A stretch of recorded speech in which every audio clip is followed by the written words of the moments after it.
Hello ladies and gentlemen, my name is Dan, the voice behind ThatKaitoDan, and... Oh, hang on, this isn't right. There, that's a bit more fitting for a Persona 5 video, don't you think? That's right, I have finally found the time to talk about the big new information that was released not too long ago regarding a new pair of Persona 5 games coming down the line, which, if you don't know by now, I absolutely adored Persona 5, and it's one of my favorite games in recent years. As if me having a Phantom Thief version of my character art wasn't already a massive hint to that. Anyway, for those of you not in the know, a couple of days ago, the Persona series had its massive 2-day concert over in Japan, celebrating its iconic music. But the massive buzz heading into the event was the promise of proper reveals for 2 new games coming to the Persona 5 lineup. The first being Persona 5 The Royal, or Persona 5 Royal for us lot in the West, an enhanced version of the original game, similar to Persona 3 FES and Persona 4 Golden. Then there's the new spin-off Persona 5 Scramble, The Phantom Strikers, a hack-and-slash action RPG collabed between Atlus and Koei Tecmo. There's plenty to talk about with these 2 new projects, and I figured it would be cool to share my thoughts on both of them. However, before I get to do that, I do want to warn you that I will be discussing a lot of massive story spoilers for Persona 5 throughout the video. So, of course, spoiler warning folks. If you do not wish to be spoiled on the original story's key events, I'd advise you not watch this until you play the game yourself. So, before I talk about Royal, let's focus first on Scramble, since it is a spin-off, and compared to the former, we know a lot less about this game. What we do know is that it's coming to the PS4 and the Switch, and like I said, it's going to be a collaboration between Atlus and Koei Tecmo, with it being developed by their Omega Force development team, the kingpins of the Musou/Warriors genre that features massive mook slaying gameplay as seen with their highly successful Dynasty Warriors games, as well as crossover projects with other notable franchises such as Legend of Zelda, One Piece, Dragon Quest, and Fire Emblem to name a few. Getting to mow down crowds of enemies in flashy brawls with tons of memorable characters is quite a lot of mindless fun. So the reveal of a Persona Warriors game was something that instantly had my interest. In fact, even before Scramble was announced, I was on board with the idea of a Persona-based Warriors game, due to the potential in using the many Personas as enemies and the host of staple characters that they could also use as playable characters. And I wasn't alone in thinking this, as back in 2015, a Famitsu poll had Persona among the top 10 results for Musou collabs that Japanese gamers wanted to see. So for anyone saying, who asked for this? You got your answer right there. However, I think I should probably start by discussing the elephant in the room. The fact that this isn't the original Persona 5 coming to the Switch. The moment Joker was revealed to be coming to Smash Ultimate, fan demand for a Switch port skyrocketed. Further still with a supposed leak from Best Buy and the game's teaser site having the initials P5S. That last detail alone seemed to seal the deal for many, but once Scramble was unveiled, it left a lot of folks feeling let down. But like I said, I was quite pleased with this new game reveal, and I didn't feel betrayed like, well, a lot of people apparently. Look, I know the Musou genre isn't everybody's cup of tea, and I get why Switch gamers do feel bummed out not getting the original game. I too would like to see Persona 5 come to the Switch, as I think it would be great to have the game on a portable console, and I can't recommend the game enough, so of course I would like Nintendo-based players to actually get a chance to play it for themselves. But I wasn't so certain that P5S was gonna be a Switch port, even with knowing the prior tidbits. Atlus never hinted prior to the event that this was something that they were working on. Not to mention mainline Persona games had tend to be exclusive to Sony's consoles, while Nintendo's had more of the spin-off games and entries from other series. To top it all off, I just wasn't willing to place my bets simply because of an abbreviation and a handful of rumors and leaks. You'd think with how often Smash rumors end up becoming nothing but fakes and hot air, that people would be more hesitant to trust in these kind of things, but hey, what do I know? Then the console arrived, and once Royal was confirmed to be an enhanced port and that it was only coming to the PS4, that was all the confirmation I needed. In my mind, there's no way that Atlus would release a port of the base game around the same time as the release of a much more expanded version. That would instantly gut sales for both games, as a lot of Switch gamers would lean more towards the port instead of jumping on the new version, and possibly needing to buy a different console too. Though many would still pass on this port since they know that there's a definitive copy out there that they're missing out on. Meanwhile, many of those who have already played the original would prefer getting the game with the more expanded story and larger amount of content, instead of buying the same experience that they've already played just for a different console. It just makes more business sense to focus on the sales of this new version and a fresh game that Switch gamers can still enjoy, rather than trying to split their potential profits across two different versions. Now, does this rule out the Switch ever getting a proper Persona 5 release? No, I think there's still hope. I could easily see Royal eventually coming to the system sometime after the PS4 release, depending as well on any contractual issues from Sony. And even though the original is definitely still worth playing by its own merits, a lot of people would still prefer getting the same amount of content, so I don't think they would feel too bad that they're missing out right now, so long as they do get the Royal version in the future. It's just a shame that Scramble is getting some unnecessary flack just because it's not the game that some folks who were too trusting of rumors and of their own expectations wanted. Regardless, Nintendo will surely be aware of the demands. Plus, Scramble and Joker's inclusion in Smash Ultimate is still a sign that Atlus is willing to bring the Phantom Thieves to the system. So once October rolls on by, who knows what could happen. Though maybe next time, learn to try and temper yourself when it comes to hearsay and your own hopes, okay? So, now that that's out of the way, let's actually talk about Scramble itself. Though there wasn't a lot of gameplay shown, at least there was enough of it to get a basic grasp of things. We've got Joker taking on several enemies, including the masked officers from Size Palace, some Pyrojacks and Pixies, as well as an Archangel, and towards the end you can briefly see some Bicorns. So we got confirmation that the enemies will be a mixture of the traditional looking personas and their masked forms that they take before Joker reveals their true form. God help us if we have to deal with an army of Maras. Ugh. We also see a few of the police guards have riot shields, so they'll likely be tougher than your bog standard variants, and this will require you to mix up your attacks to beat them. Speaking of attacks, we have Joker fighting very much similarly to how he is in Smash Ultimate, with a lot of stylish, quick knife attacks, a bunch of persona summoning with Arsene casting Ihar, and then finally a big dark elemental blast that's undoubtedly going to be one of Joker's special moves.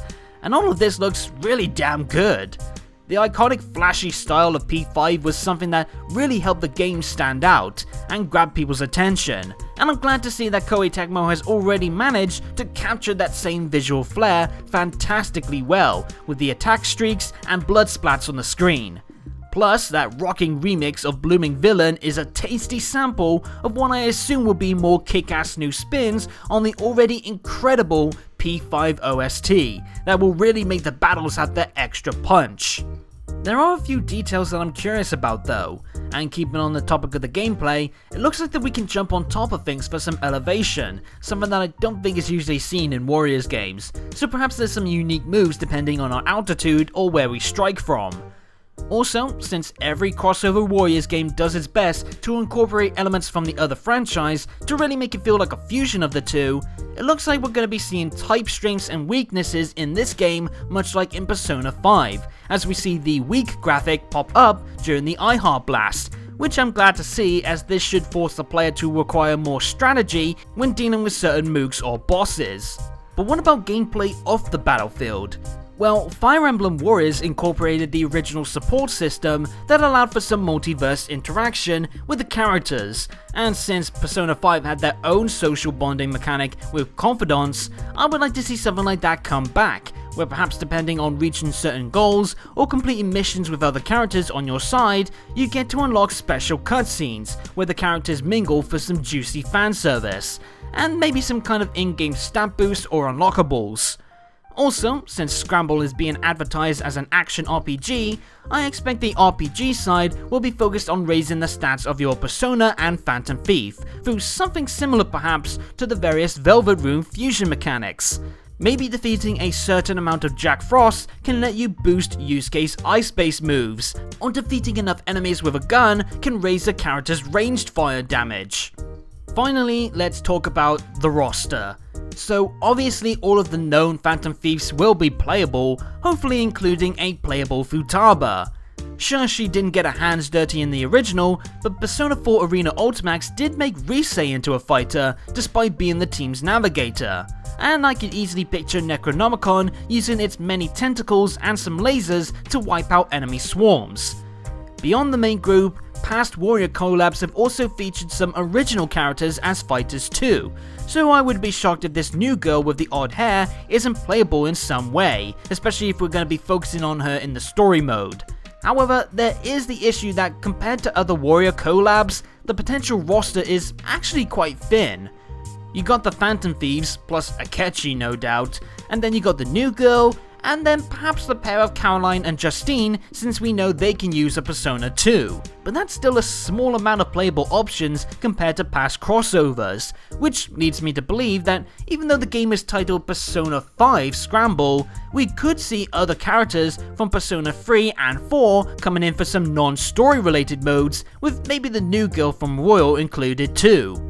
Perhaps we could even get the different versions of the Phantom Thieves using their maxed out personas with different movesets compared to their first form.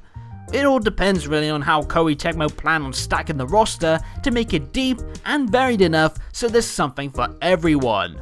Either way, despite the unfortunate negative reception from some lot, I am personally quite excited for this. I can see myself sinking a lot of time into tearing through hordes of shadows and personas, and getting to play as the rest of the Phantom Thieves in a more open action setting should be an entertaining new experience. Plus, like I said, these games tend to be very fan servicey, and depending on where this game's story goes and who else is along for the ride, I can see that being the same again here. It might not be what everyone wanted, but for me at least, it's a surprise that I'm already feeling positive about. But now let's get to the main event. Royal, the definitive version of Persona 5 coming to the PS4 this Halloween for Japan and sometime in 2020 for us lot in the West.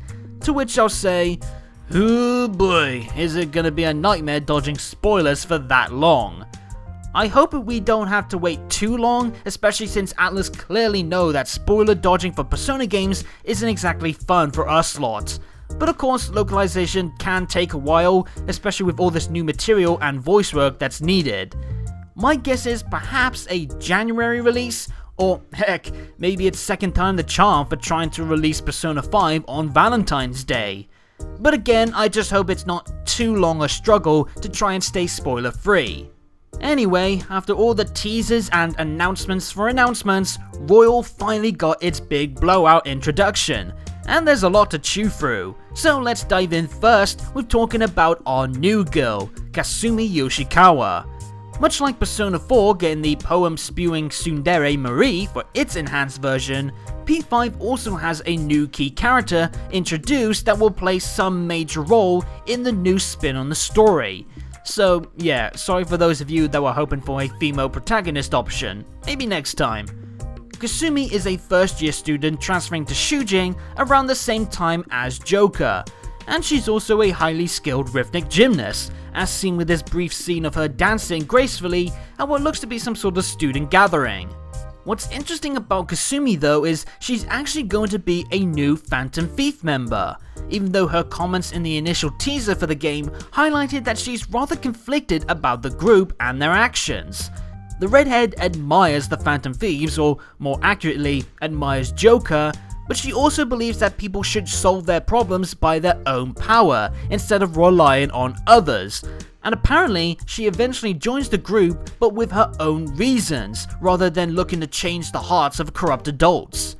We don't know what events actually lead up to her recruitment, but one detail that I find myself quite liking a lot already about her feelings on the Phantom Thieves is how much her thief attire looks a lot like Joker's.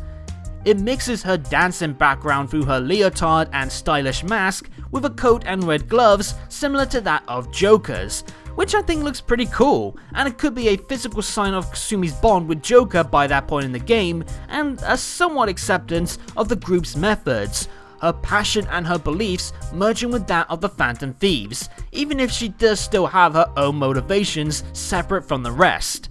And yes, I also know this look has gained some sour reception, thinking that the amount of skin being shown is too much for someone her age. But again, she is a gymnast, and they often wear leotards just like this, as it allows them to have as much flexibility with their legs as possible. And we've seen with the other Phantom Thieves of how their real world traits can affect how they look in the metaverse, so I don't have any real issue with the look myself.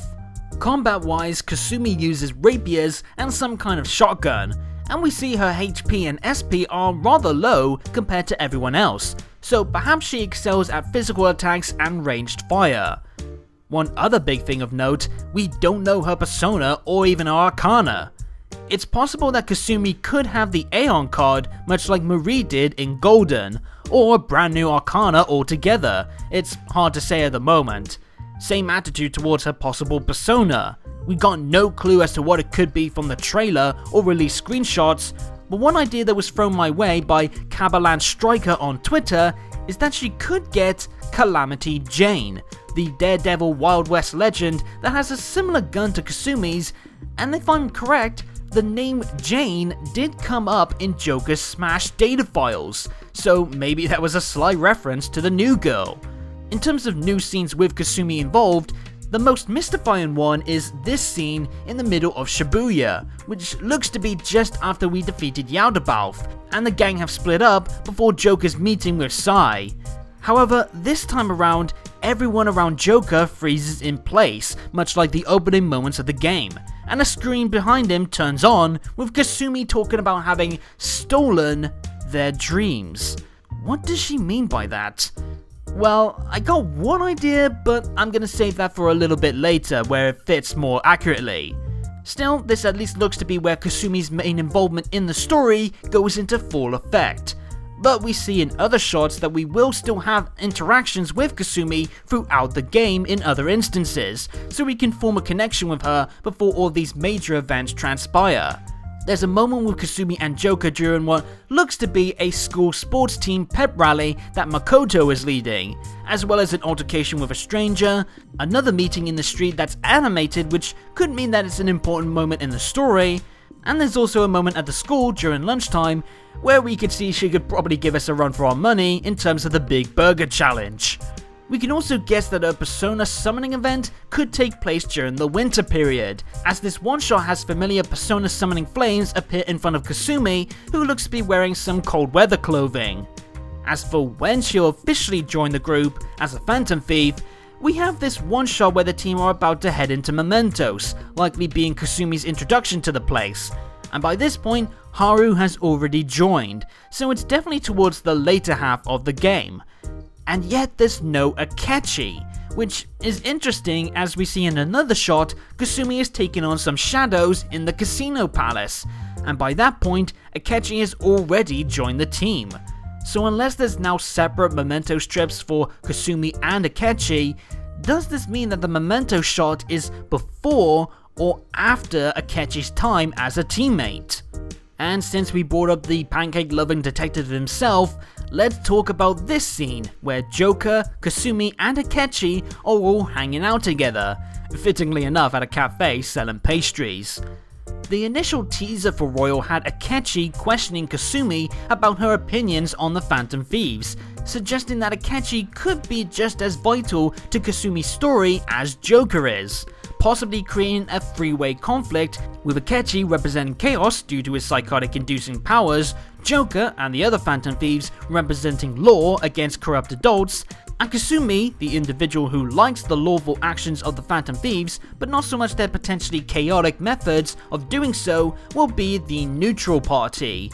The question then is, will she betray the team too, possibly warped by Akechi's mind games and broken psyche, or will she remain true to herself with the help of Joker and company, leading to her persona summoning?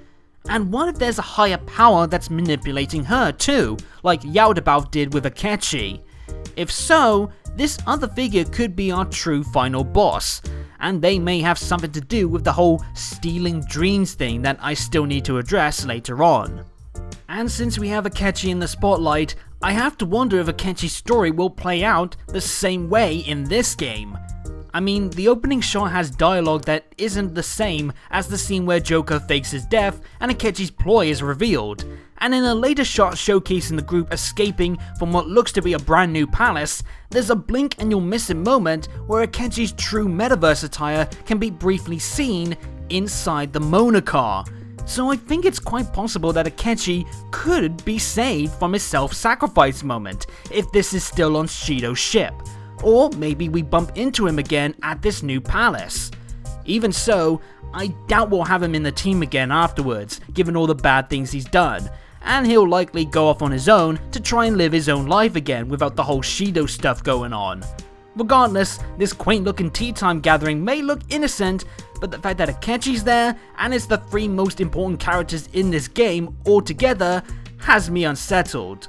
Speaking of unsettling things, Kasumi isn't the only new character coming to Royal. We also have Takuto Maruki, a counselor that comes in at Shujin after the whole Kamishita incident to aid the students, and he also becomes our newest confidant, complete with a brand new arcana, the Consultant, which interestingly is in a different arcana set to the rest of the games, but it is the equivalent of the Magician arcana that Morgana is tied to. Gameplay wise, he looks like he can communicate with the other characters, as seen with this shot of him talking with Ann. But with Joker, the confidant rewards we apparently get go towards persona interrogations, so that'll be handy. Also, I don't trust this guy.